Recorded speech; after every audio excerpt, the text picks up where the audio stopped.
the young and the restless spoilers. Welcome back to our channel, besties. Today is a beautiful, chaotic day to dive headfirst into the absolute madness of Genoa City. Grab your iced coffees, lock your doors, and strap in, because the tea we are serving today is piping hot and we are absolutely not holding back. Let's get right into it. You guys, I am deceased. Stop what you are doing right now. I am literally shaking. Wait, we need to talk about this now. Send help. My soul has actually left my body. I am filming this while I am literally running errands, sitting in the Target parking lot, because I just had to jump on here and vent. I am physically vibrating from the sheer audacity of what we are witnessing on The Young and the Restless. We are not just watching this show anymore, we are invested. I am personally offended, totally unwell, and completely spiraling over what Jack Abbott and Patty Williams are doing right now. I'm literally hyperventilating right now just thinking about it. I am literally gripping my steering wheel so hard my knuckles are white. You do not understand the level of stress this fictional town is putting me through on a daily basis. My heart rate is through the roof, and my smartwatch keeps telling me to take deep breaths. No, Apple Watch, I will not take deep breaths while Jack Abbott's life hangs in the balance. Flashback to the absolute mess I was in while witnessing this attack. I was mid-skincare and smeared charcoal mask all over the rug. Literally had to yeet my phone across the room because I could not handle the astronomical stakes of this high-octane psychological masterpiece. Patty stabbing Jack, the way the light caught the blade, the sheer terror before Jack masked it with that signature Abbott stoicism. It was cinematic mayhem. Bestie, be for real right now. Patty is officially on my do not perceive list. I am so done with her unhinged behavior. But wait, backtrack for a second. I missed a step. The internet is absolutely exploding with this new theory, and if it is true, it is the most insane, world-ending tea ever. The theory is that Jack Abbott didn't just survive this brutal, bloody attack. He is straight up faking his own death to trap Patty and launch her to true villainy once and for all. Oh, hold on. I should have mentioned this earlier, but we genuinely need to look at the July 8th spoiler. The spoiler literally just says, Patty forces Jack to keep a secret. Excuse me. If Jack is dead from being stabbed, how on earth is he keeping a secret? You cannot force a corpse to keep a secret.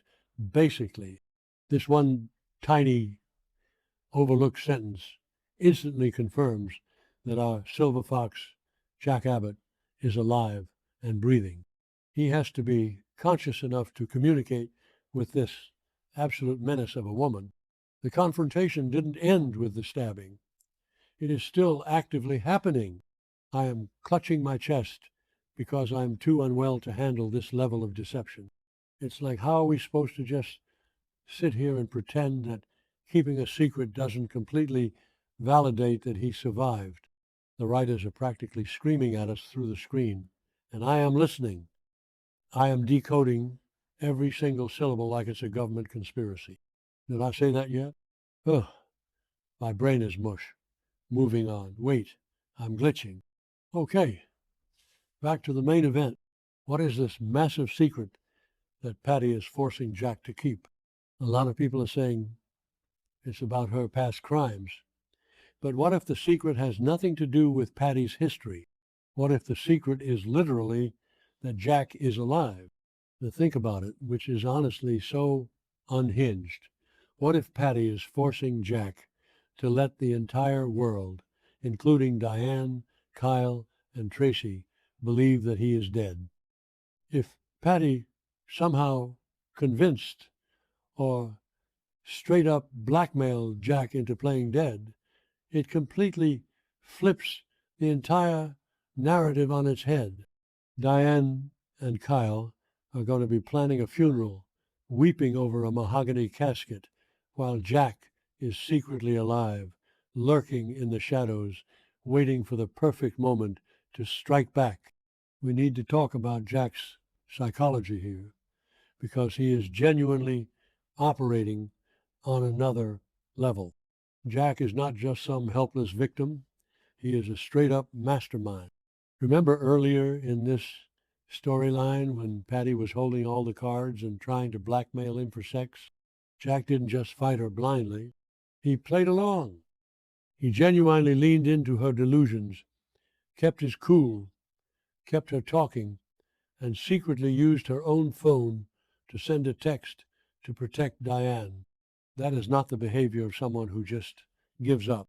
That is the behavior of a man who is playing 4D chess while Patty is playing checkers. He is basically calculating every single move. What if he is using that exact same strategy right now, but on a massive life or death scale? I need to veer off into a completely random tangent for a second. Did anyone else notice the weird lighting in that stabbing scene?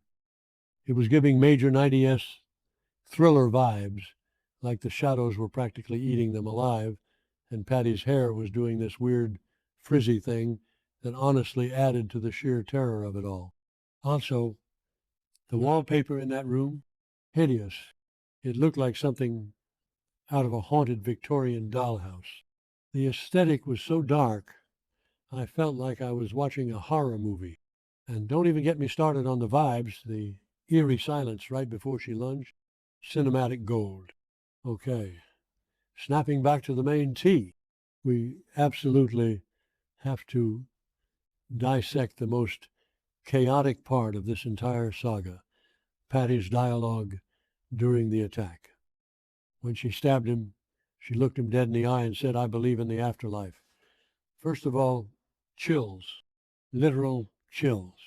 That is the most terrifying, bone-chilling thing you could say while plunging a weapon into someone.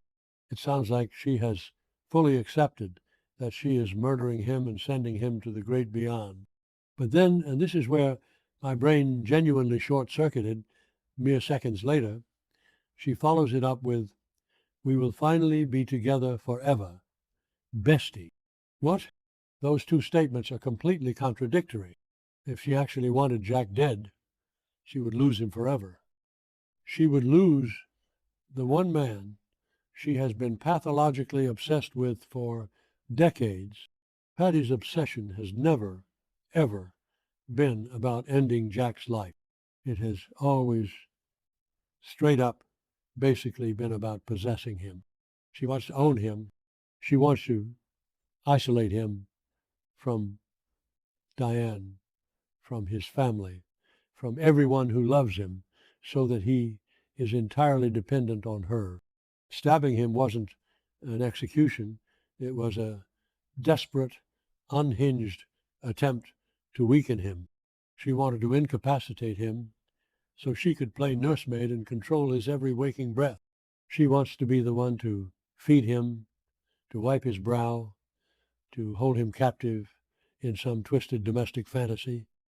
It is genuinely the most toxic, horrifying dynamic on television right now, and I cannot look away. If Jack, being the absolute brilliant strategist that he is, realizes that Patty actually doesn't want him to die, he is totally going to exploit that massive weakness.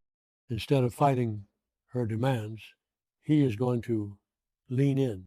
He's going to play the submissive, weakened victim by letting Patty believe she has won and that she is fully in control.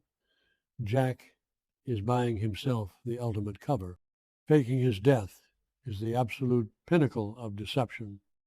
Patty is going to get so arrogant, so overconfident, believing she has finally eliminated all her rivals, that she is going to make a massive mistake. And Jack will be right there to catch her in it. Let's talk about the lore, besties, because we cannot ignore the history here. Patty and Jack go way, way back. She has been obsessed with him since the dawn of time. She literally altered her face to look like Emily Peterson just to marry him. This woman's dedication to ruining Jack's life while simultaneously claiming to love him is a psychological case study. Jack knows this history better than anyone. He knows that Patty doesn't operate on logic. She operates on a twisted fairy tale delusion where she and Jack are star-crossed lovers. By faking his death, Jack is basically weaponizing her own delusion against her. He is feeding her exactly what she wants, complete control, so she chokes on it.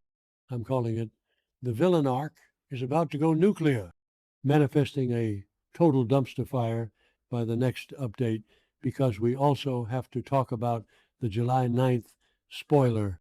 The spoiler says that Kyle takes matters into his own hands to protect Jack and Diane.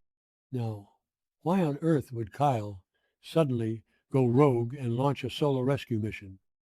If Jack were perfectly safe and able to move freely, Kyle wouldn't need to take the reins. The only logical explanation is that Jack's hands are tied figuratively or literally. Jack cannot reveal himself yet because springing the trap too early would ruin everything. Kyle is probably spiraling, thinking his father is either dead or in mortal danger, and he is acting out of pure, unadulterated panic. The emotional damage this is causing Kyle is genuinely breaking my heart. I am personally attacked by how much pain this family has to go through. Kyle has already been through so much with Diane's disappearance, and now he has to carry the weight of the entire Abbott legacy on his shoulders. He is just a boy, well, a grown man, but still, he is out there risking it all because his dad is busy playing dead in a high-stakes game of cat and mouse. Kyle is going to be running around Genoa City, putting a target on his own back, trying to save a father who is secretly orchestrating a masterclass in psychological warfare. Jack knows that patience and deception are way more effective than brute force. He proved it when he saved Diane, and he's going to prove it again. I am physically unwell thinking about the moment Jack finally reveals himself. Imagine the scene. Patty thinks she has won. She is gloating. She is probably wearing some unhinged bridal gown or something. And then, bam! Jack Abbott steps out of the shadows, looking like an absolute boss. Not dead, not broken, but ready to completely destroy her. I will literally scream into a pillow until I lose my voice. This situation is now my entire personality, and I am not okay. My grip on reality is slipping because I am so deep in this lore. Jack is risking everything, letting his family mourn him just to ensure Patty Williams is locked away forever.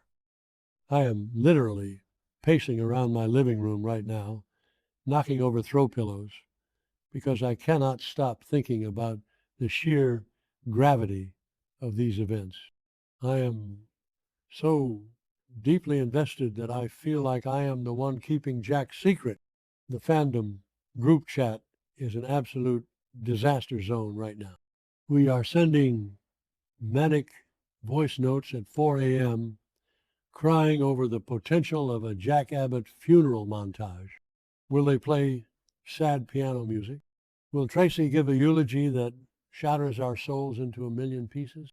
And the whole time, Jack will be hiding in some dusty motel room or a secret Abbott cabin, watching it all unfold on a burner phone.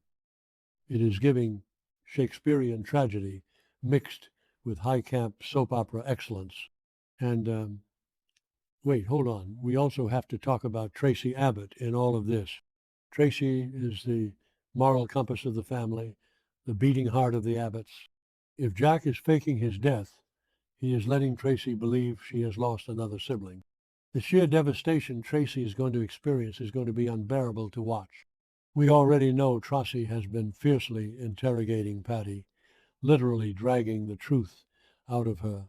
Imagine Tracy's grief fueling her rage. she is going to go on an absolute warpath.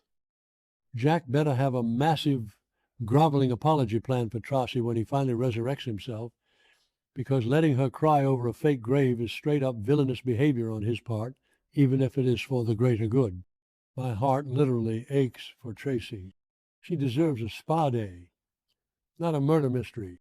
Basically, Jack is sacrificing his own family's sanity to play the long game. And don't even get me started on Diane. When Diane finds out Jack let her think he was dead, oh, the Abbott mansion is going to need a new roof because she is going to blow it right off. But for now, Jack has to stay dead. He has to let Patty force him to keep this insane secret. He has to play the wounded bird while secretly being a hawk ready to dive. I am hyperventilating again. I cannot handle this. I need to go lay down on the floor and stare at the ceiling until the next episode drops. Stay chaotic, besties, because Genoa City is officially going up in flames.